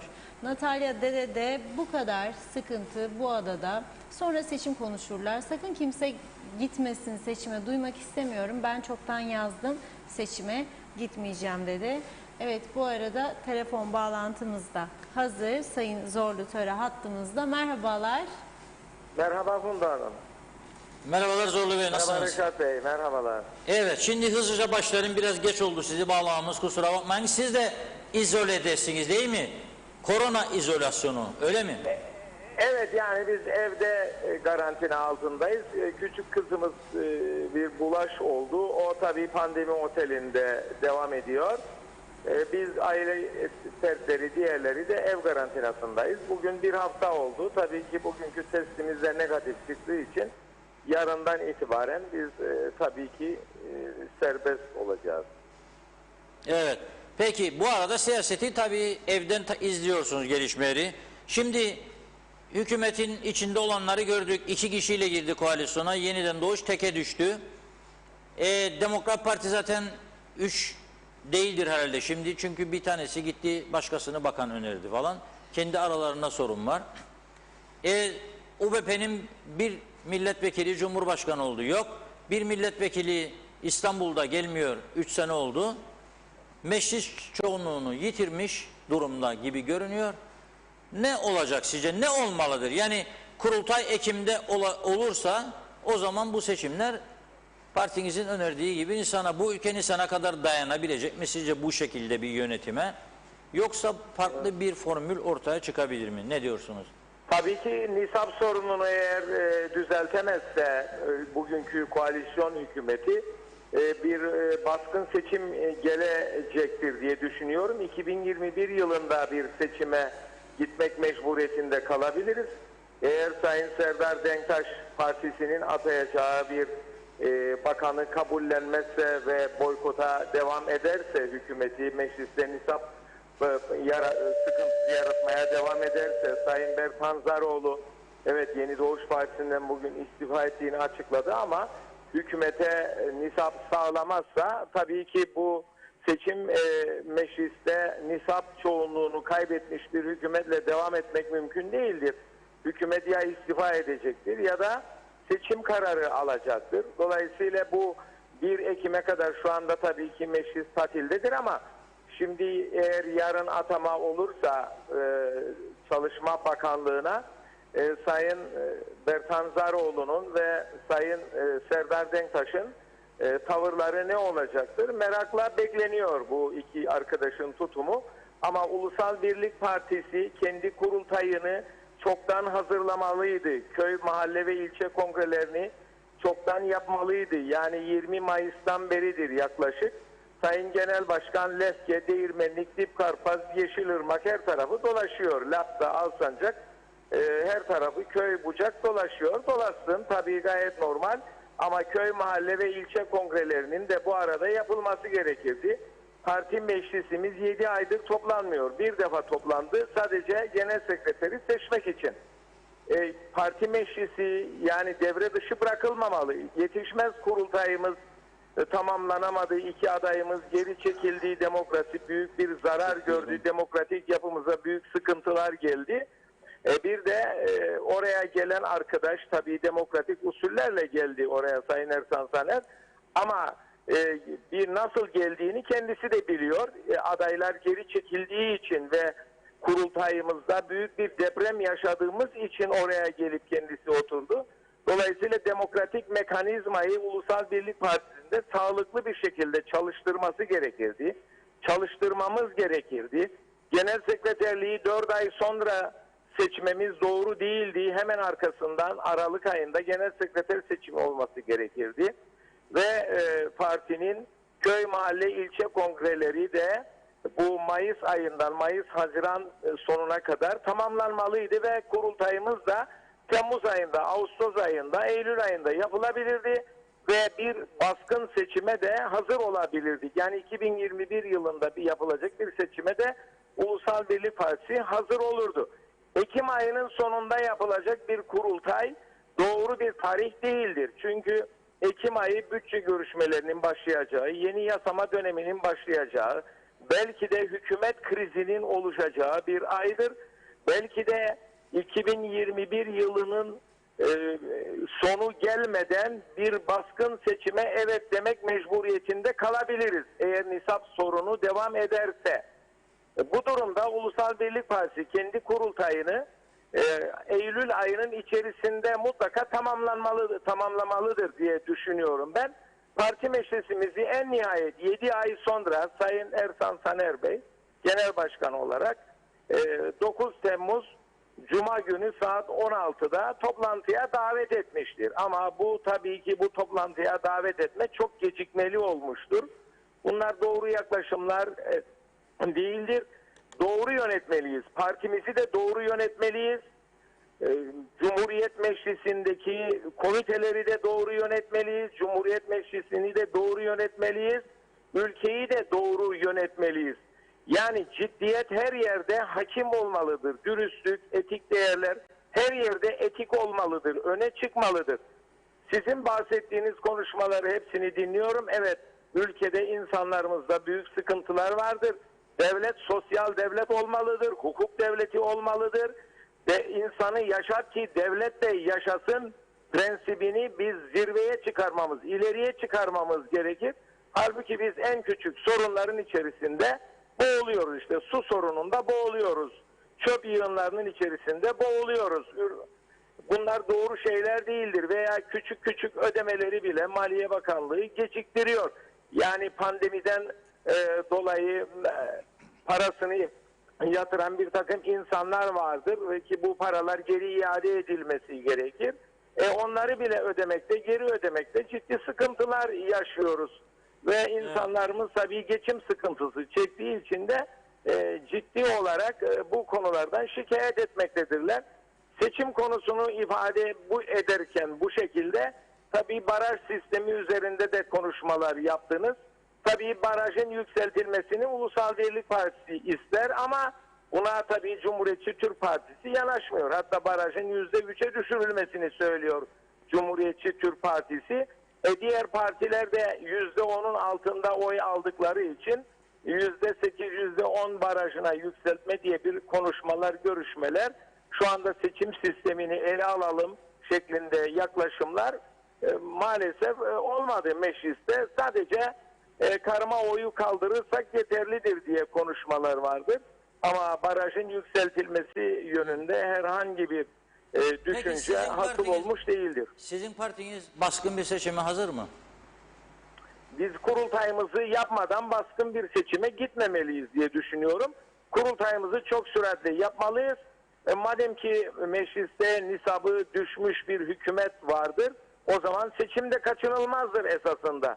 Ama Ulusal Birlik Partisi çok hızlı bir şekilde Eylül ayı sona ermeden kurultayını yapmalı ve 2021 yılının içerisinde de eğer Sayın Serdar Denktaş ve Bertan Zaroğlu nisap sıkıntısını devam ettireceklerse, hükümete destek vermeyeceklerse 2021 yılının içerisinde bir baskın seçim mutlaka kapıya gelip dayanmıştır. Şu andaki görüntü böyledir.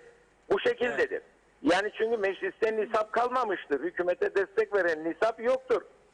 3 gün üst üste nisap sağlayamadık. Sayın Bertan Zaroğlu, Sayın tamam da zaten Serdar Denktaş Bey katılmadı. Zaten 1 Ekim'e kadar tatildir meclis. Kimin umurunda nisap sorunu yok ki 1 Ekim'e kadar meclis yok zaten. Ama bekleyen bazı yasalar vardır. Meclis olağanüstü de toplantıya çağrılabilir. Tabii ki 1 Ekim'e kadar bu durum böyle idare edilebilir de ama Ulusal Birlik Partisi'nin madem ki ülkemizde demokratik bir yapı vardır, partilerin kendi içerisindeki demokratik mekanizma da tamamlanmalıdır. Partiler arası mücadele olduğu gibi bir partinin kendi iç demokrasisi de mutlaka yerine getirilmelidir. Çünkü biz Sayın Ersan Saner'e mini bir kurultayla geçici genel başkanlığı verdik, başbakanlığı da verdik, imzalarımız da vardır. Yani yapılan her şey hukuka uygundur. Ama kurultayımızın tamamlanamaması ve 2 adayın geri çekilmesi demokraside deprem yaratmıştır. Ülke genelinde sıkıntı yaratmıştır. Parti içerisindeki huzursuzlukları zirveye çıkarmıştır. Dolayısıyla hiç kimse de kalkıp işte Anavatan Türkiye böyle istedi, Türkiye bunu istedi, bunu istemedi. Bu tür laflar da çok üzücü şeylerdir. Ve biz çok değer verdiğimiz, zirvede tuttuğumuz Anavatan Türkiye'ye de zarar vermektedir. Bu tür ifadeler, bunlar da doğru değildir. Kendimize de zarar vermekteyiz bu tür ifadelerle. Bunlar da doğru değildir. Biz kendi demokratik mekanizmamızı kendimiz yapabilmeliyiz, çalıştırabilmeliyiz. Hiç kimse bir yerlere sığınarak politika yapmaya kalkmasın. Ulusal Birlik Partisi tecrübeli bir partidir. Çok örgütlü bir partidir. Tabanda büyük bir rahatsızlıklar meydana gelmiştir. Dolayısıyla çok süratle kurultaya gidilmeli ve onun arkasından da nisap sıkıntısı devam ederse 2021'de mutlaka genel seçime gidilmelidir. Peki çok teşekkür ederiz Zorlu Bey, sağ olun, var olun. Ben de teşekkür ediyorum aradığınız için. Evet, Osman Bey diyor ki 50 sene diyor Avustralya'da yaşadıktan sonra vatanım Kıbrıs'a döndüm. Ah ne iyi ettin de döndün. 47 sene tır sürdüm diyor. Burada sürmez oldum. Sürat bilgisiz, tecrübesiz şoförler çok. Lamba yanan, kırmızıda geçen, boru çalan yani korna çalan çok. İşaret veren yok. Çok üzgünüm diyor. Çok. Bir şarkı vardı. Çok üzgünüm. Çok neydi o şarkı? Hüseyin Bey de geldi geçen hafta Londra'dan, sağ olsun çikolataları getirdi. Yedik içtik. 1 kilo da artırdık göbeği. Bir hafta içinde. Her gün 2 tane. Teşekkür ediyoruz. Diyor ki bugün diyor 3 markete gittim diyor. O da Londra'dan geldi. Eşini bıraktı da geldi. Hüseyin Bey çapkınlık yok yanınıza. Gittim kimse maske takmaz diyor. Denize gittim diyor. Her gün giderim diyor denize. 5 tane 10 tane diyor. İnsan hiçbiri, yani çalışanlar da diyor gittiğim yerde maske yok diyor. No maske diyor. Sabahleyin uyandığımda da Londra'dan Doktor Teoman Sırrı'nın mesajlarını gördüm. Siz de diyor Diyalog gazetesi olarak maske hediye ediyorsunuz haftada 2 gün. Çok doğru yapıyorsunuz. Maskedir diyor kurtaracak olan şimdi bu yeni çıkan virüsler, gelişmeler, delta varyantı falan filan diyorlar şu. Maskeyi çıkarmayınız diyor. Onun görüşünü sizlere aktarmış olayım bu arada. Evet Funda Hanım, çok yığıldı mesajlar, bugün patlama var. Aynen, bugün hepsini yetiştiremeyeceğiz ama elimden geldiği kadar okumaya çalışacağım. Belgin Rıfat'ın mesajı kaldı en üstte. Yapılan tahribat, özellikle turizme verdikleri zarar 5 yılda ancak eski haline gelir. Bir de en önemlisi politikacılar verdikleri güvensizlik ortamı çok kötü. Kimse değil 10 yıl, 1 yıl sonrasında ne olacağını bilmiyor yazmış. Natalya Dede Rumlar haliyle öfkeli bize. Benim eşim de kaç sefer Rum tarafına giderse Vito arabasını çiziyorlar diyor ya da aynasını kırıyorlar. Bu yüzden Rumları sevmem, bizden uzak olsunlar yazmış. Abey Hüseyin, çok güzelce dünyaya anlattınız. Bu KKTC, TRNC denen devlet artık en son kullanım gününü aştı yazmış Hüseyin Bey. Hasan Nihat Erduran, BRT Genel Müdürü olursan Reşat Bey, bunlar olur. Tabii dayanabilirsen sendikacılara ve siyasilere diye de ekledi. Burada bir nokta koyayım. Evet. Benim kurumum daha iyi. Ben ne yapmaya BRT Genel Müdürü olayım? Benim Diyalog Medya, benim direktör olduğum bir kurum. Ne yapmaya BRT'ye gideyim? O BRT zaten çok iyi, genel müdürüne diyecek bir şey yok. Genel müdürü çok iyi bir insan, çalışkan bir insan ama siyasetin baskısı altınları, orası kolay kolay düzelmez. Evet, devam edelim. Mehmet İnancı da diyor ki 3 kanal bir aşk dizisi bile çekmezler Reşat Bey, veya dediğiniz gibi belgeseller okundurdu, yazındırdım. Bada Gudelya, Kıbrıslı herkes bunu bilir yazmış Mehmet Bey. Evet, Derviş Taliboğlu, Sayın Akar, haber vermeden elektriği kesiyorlar. 188'i arıyoruz, cevap yok. Sesimizi duyur lütfen demişler. Vedat Özkan, bana deseler ki gel Kıbrıs'ı yönet, ilk iş olarak koşarak maliyeye gidip kasaya bakarım. Aylık gelirlere bakarım, aylık giderlere bakarım. Gelir gideri karşılamıyorsa, kasa boşsa oradan uzaklaşırım, kabul edemem. Siyasiler niye erken seçim ister demiş. Şirin Bey, 1 yıldır çene cerrahisi randevu almaya çalışıyorum. Bu ayın sonunda aldık eğer yine grev olmazsa. Bekir Törer, bizim siyasiler makam koltuk peşinde, birbirlerinin kuyusunu kazmak peşinde. Rumlar ne yapmış onların umurunda bile değil diyor. Evet, Hasan Nihat Erduran, Avrupa Birliği Amerika için sivil toplum örgütleriyle oynar, alternatif tarih ezberletir, zayıf halkalar yaratır, sendikalar dahil, workshoplar, bireysel refahlar, maliye, dışişleri, içişleri denetimi olmayınca daha çok içimiz oyulur. Annan referandumu öncesi başladı bu faaliyetler ve organizedirler. Kabul edin, adamlar çok başarılı. Hoş vakitler demiş. Dinçer Gülsev, başımız yukarıda dimdik yürüyoruz Reşat Bey. Çünkü boğazımıza kadar çirkefe battık dedi. Haldun Yenilmez, iyi yayınlar Reşat Bey. En çok taraf tutmayan, dürüst ve memleketini seven, Londra'da yaşayan Kıbrıslı Türklerdir. Bizlere lütfen kucak açın. Sizi kurtaracak olan onlardır. Aytaç Bey, Londra'da yalan yanlış beyan veriyorlar. Rumlar bize Türkler yardım etmediler diye yalan yanlış beyan ve haber veriyorlar dedim. Bakıyorum. Gürkan Giritli otelin ismini verdi. 4000 kişilik parti vardı. İnsanlar dip dibe demiş. Hasan Yalınca güzel söylüyorsunuz Reşat Bey. Arabaların vergilerini zannederim eksik. Dünyadaki en pahalı seyir sefer ödeyen halk biziz. Daha ne kadar koysunlar üstüne. Bence mesele aldıkları seyir sefer paralarının yol yapımlarına değil de yıllardır şişirttikleri memurların maaşlarına gitmesidir. Haldun Franki Reşat Bey, Allah'ını seversen geç şu ülkenin başına, güzel Kıbrıs'ımız göz göre göre bitecek. Sonra Türkiye'de kurtaramayacak, yazık bu ülkeye dedi. Evet, karşılıklı konuşmalar var, onları atlıyorum. Natalya Dede, Natalya'cığımı zor çözümleyeceğim. Özetle festivali eleştiriyor Natalya Dede. Abey Hüseyin, bugün Kıbrıs'ta hala da asbest su borusu mu kullanılır? Reşat Bey, bu doğruysa Kıbrıs Türk halkı bu devlet denilen Kuzey Kıbrıs'ı hemen Avrupa İnsan Hakları Mahkemesi'ne götürmeli demiş. İlker Refiker, konu madem Rum'a geldi. Geçen gün dükkana gelen bir Rum müşteri 40'lı yaşlardaydı. Kendisine Rumca konuştum. Bana Milas Kıpriyaga ha dedi.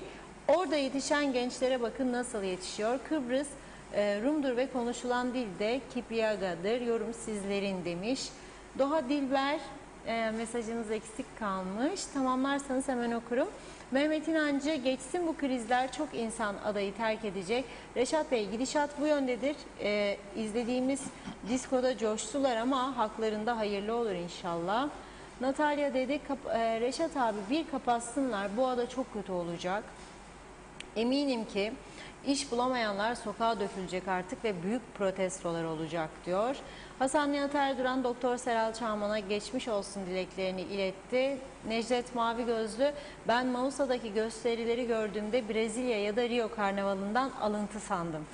Ben de herhalde bu eğlence sona erdikten sonra gece 12'den sabah 5'e kadar da sokağa çıkma yasağı. Bu ne perhiz, bu ne lahana. Yarın akşam yine buluşmak umuduyla iyi akşamlar diliyor bizlere.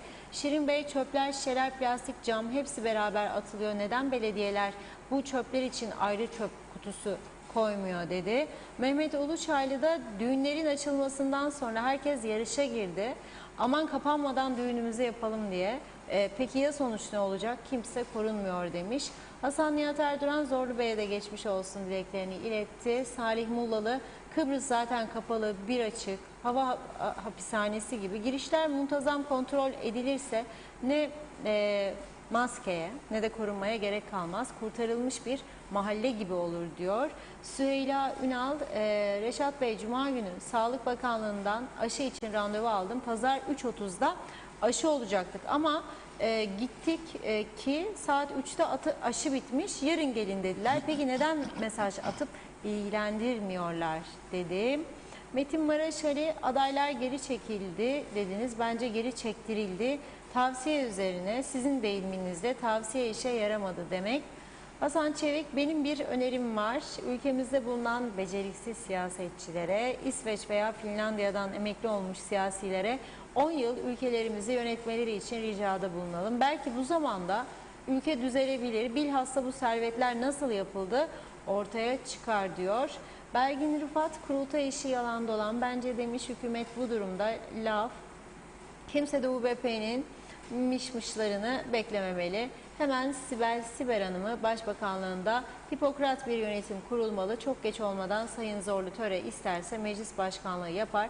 Belki farkında değil ama UBP onu çoktan dışarıda bıraktı. Öyle olmasaydı şu anda herhangi bir bakanlık koltuğuna alınırdı demiş. Vedat Özkan, Reşat Bey, Kıbrıs'a gelince ilk iş olarak meclise dinleyici olarak gidip 10 kez kasıtlı girip çıkacağım. Sorun olursa vekilleriniz de aynısını yapıyor diyeceğim dedi. Bakıyorum. Cahit Nurdal, karma bu çarpık düzenin içinde taze çalışkan elmaları seçmemizi sağlayacak tek alternatif yoldur. Onu da kaldırırsanız sepetin içindeki sağlam elmaları onu da kaldırırsanız sepetin içindeki sağlam elmaları bile çürük olacaktır.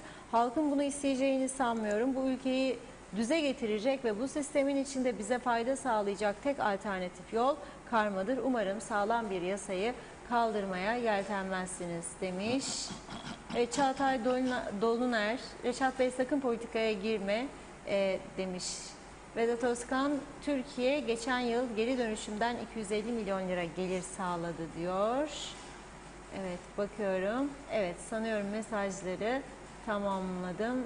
Eksik bırakmadık. Çok teşekkür ediyoruz mesajlarınıza. Burada noktalıyorum. Yarın devam edeceğiz yine. Reşat Bey'e bırakayım Evet, son bir sözü. konumuz vardı ama önemli bir konu. Çok tartışmamız lazım. Onu yarına bırakıyorum. Çok ilginç görüntüler var elimizde ama şimdi 2 tane 3 tane hızlıca görüntü geçeceğim. Bir tanesini İngiltere'den gönderdi Serkan arkadaşımız. Burası İngiltere diyor. Artık alışveriş merkezlerinde aşı yapıyorlar. Gayet güzelce İngilizler. Geçiyoruz bir tane de geçtiğimiz hafta cumartesi günü Cyprus Mall'da, ben de görünüyorum orada, ortadaki bir kahraman var böyle. Orada arkadaşım çekmişti fotoğrafı, gösterelim diye. Görüyorsunuz alışveriş merkezinde sırayı beğenenler beğenmeyenler olabilir ama bizdekinden çok daha düzgün, çok daha modern, medeni, insanlık ilişkileri çerçevesinde bir düzen kurmuşlar, gidiyorlar. Herkesin de maskesi var gördüğümüz gibi. Aşılıyorlar. Sürekli aşılama, sürekli aşılama. Aşısız insan 18 yaş üstü kalmayacak. Biz şu anda günde kaç aşılama yapıldığı, nerelerde yapıldığı, kimlere yapıldığını maalesef bilemiyoruz. Bir başka video geldi, onu gösteriyorum. Girne Amerikan Üniversitesi'nin çevresi, kanalizasyon patlamış, akıyor, gidiyor. Gidiyor da gidiyor. Kimin umurunda acep? Var mı umursayacak birisi? Aksın gitsin. No problem. This is TRNC. Hiç kimsenin umurunda değil. Şimdi korona başladığı zaman insanlara değişik tedavi yöntemleri bulmuşlardı değil mi? Yoga yaptıranlar, dans ettirenler, müzik, şarkı bilmem ne. Biz de her gün bir şarkı çalıyorduk. Nazara geldik. Bir yığın şarkı geldi gitti, geldi gitti, geldi gitti. Şimdi ama böyle hafif bir kemandan bir şarkı dinleyelim. Biraz o az önce konuştuğumuz bizi üzen olaylardan arınalım. Güzel bir sessiz, sakin ortamda şarkımızı, müziğimizi dinleyelim. Sonra hanımlar mutfağa akşam yemeğini yapsın. Beyler ona yardımcı olsun olabiliyorsa. Balkon varsa masalar kurulsun. Güzel güzel karpuz kavun zamanı, hellim ekmek zamanı, hıyar domates zamanı. Çok güzel. Yeşil biber de güzel gider hıyar domates yanında. Semizotu caba. 1 lira, 2 lira. Bol bol yemek lazım. Ben sirkeye batırıp yiyorum. Bazıları bana diyor deli mi bu adam diyor. Öyle seviyorum. Yapraklarını ayıklayıp sirkeye batırıp yiyorum. Çok iyi geliyor bana. En azından midem rahatsız olmuyor. Şarkımızı dinleyelim.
Evet, birlikte dinledik. Piyano keman, çok güzel bir şarkı. Secret Garden.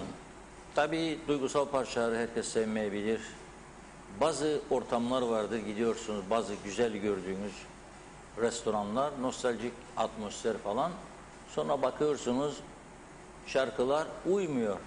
Kim seçiyor? Bizim usta bunları seviyor diyor garson. Tamam da her yerin farklı bir müzik tarzı olmalı. Evet, Secret Garden çok güzel bir şarkıydı. Gizli Bahçe. Beğenenler olur, beğenmeyenler olur ama ruhumuzu biraz olsun dinlendirdiğimizi düşünüyorum. Ve bu sözlerle sizlere veda ediyorum. Bana da gelen özelden okuyamadığım mesajlar var. Bugün biraz geç başladık, geç bitiriyoruz.